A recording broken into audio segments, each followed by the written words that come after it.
નમસ્તે, હું છું દીપ્તિ ગજ્જર. અત્યારે દિલ્હીમાં એઆઈ સમિટ 2026 ઇન્ડિયામાં ચાલી રહી છે.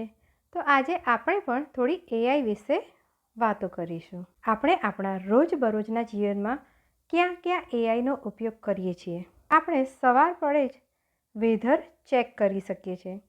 આખા મહિનાનું વર્ષનું વેધર ચેક કરી શકીએ છીએ. દૂધ લેવા જઈને પેમેન્ટ આપણે ઓનલાઈન યુપીઆઈથી જ કરીએ છીએ. અને જો આપણી પાસે સમય ના હોય તો બિગ બાસ્કેટ, ઝોમેટો, બ્લિંકિટ જેવી એપ પરથી આપણે ઓનલાઈન શોપિંગ પણ કરીએ છીએ. આપણે બહાર જવું છે અને આપણી પાસે વ્હીકલ અવેલેબલ નથી તો ઉબર, ઓલા, રેપિડો પણ આપણે બુક કરાવી શકીએ છીએ. કૃષિ ક્ષેત્રે પણ ખેડૂતોને પણ વેધરની મદદથી વાવણીને બધું કરવામાં ખૂબ જ ફાયદો થતો હોય છે. આપણે પણ બહાર જવાનો પ્રોગ્રામ હોય તો આપણે પહેલાં વેધરને બધું ચેક કરી શકીએ છીએ.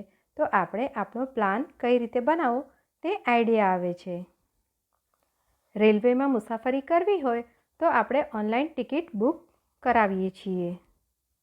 હવે તો એરોપ્લેનમાં પણ ઓનલાઈન ટિકિટ આપણા ફોનમાં અવેલેબલ હોય છે. બોર્ડિંગ પાસ પણ ઓનલાઈન ફોનમાં આવી જાય છે. જીપીએસની મદદથી આપણે આપણું લોકેશન શેર કરી શકીએ છીએ. આપણે બીજાનું લોકેશન ટ્રેક કરી શકીએ છીએ. અને અજાણી જગ્યા વિશે પણ આપણને મેપ દ્વારા માહિતી મળી જાય છે. ગેમિંગ સેક્ટરમાં પણ માઇન્ડ ગેમ હોય, ફિઝિકલ ગેમ હોય, એઆઈનો ભરપૂર ઉપયોગ કરીએ જ છીએ. મૂવી, સોશિયલ મીડિયામાં પણ એઆઈનો ભરપૂર ઉપયોગ થાય છે. એઆઈથી ઇમેજ બનાવી શકાય છે. એઆઈ ન્યૂઝ પણ રીડ કરે છે. શિક્ષણ ક્ષેત્રે પણ એપ્લિકેશનનો આપણે યુઝ કરતા જ હોઈએ છીએ. અને ક્યુઆર કોડની મદદથી આપણે સ્કેન કરીને બુક કે ડિટેલ પણ આપણે મેળવતા હોઈએ છીએ.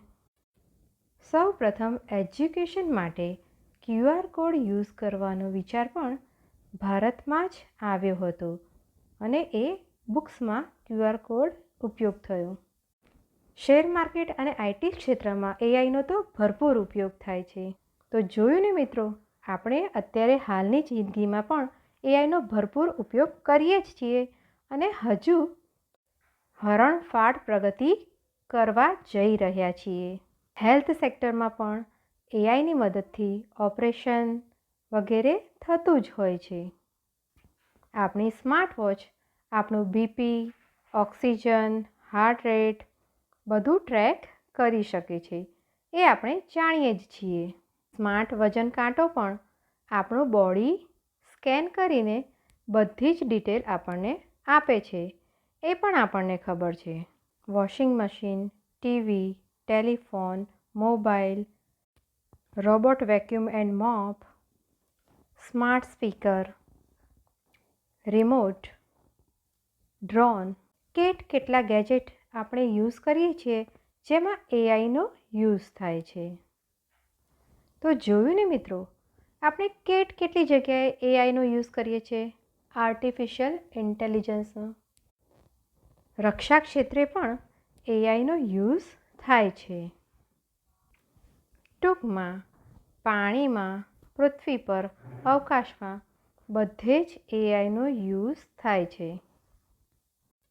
તો આ હતા એઆઈના આપણા રોજિંદા જીવનમાં થતા ઉપયોગો.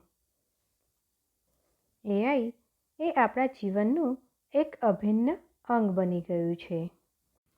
એક્યુઆઈ પણ આપણે ચેક કરી શકીએ છીએ. એર ક્વોલિટી ઇન્ડેક્સ એટલે આપણી હવા કયા પ્રકારની છે તે પણ આપણે એઆઈની મદદથી જાણી શકીએ છીએ.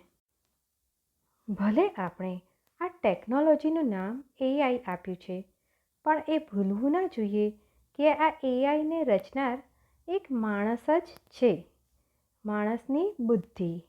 અને માણસની બુદ્ધિ ક્યાંથી આવે છે? અસ્તુ. મને સાંભળવા બદલ આપનો ખૂબ ખૂબ આભાર.